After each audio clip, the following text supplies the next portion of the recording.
sen hakkı sevenler hiç kınanır mı Allah diyenler? Hiç kınanır mı Allah diyenler? Güllü boş değildir Allah diyenler, güllü boş değildir Allah diyenler. Rüzgar esmeyince dal sallanır mı? Damla düşmeyince göl bulanır mı? Dil zikretmeyince kalp uyanır mı? Allah diyen kullar hiç kınanır mı?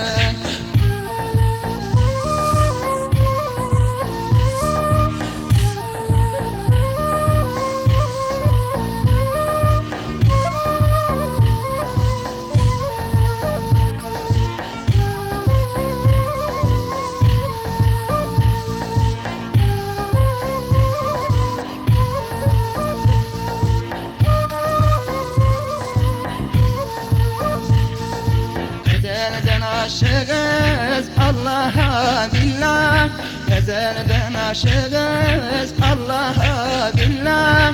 İsmiyle okunur harfi bismillah, İsmiyle okunur harfi bismillah.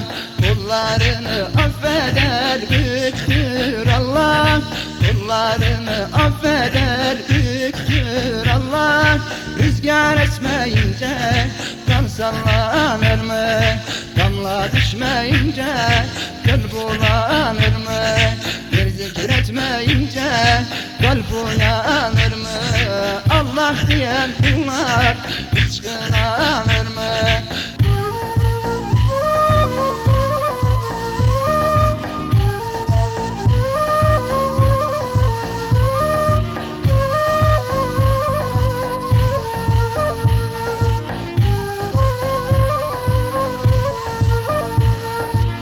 Sultan Faruk geldi, üçler yediler. Sultan Faruk geldi, üçler yediler.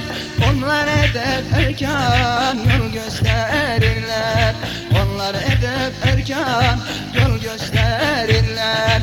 Al bu çarkı sende dönder dediler, al bu çarkı sende dönder dediler. Sormadım ki buna kol dayanır mı? Sormadım ki buna kol dayanır mı? Rüzgar esmeyince dam sallanır mı?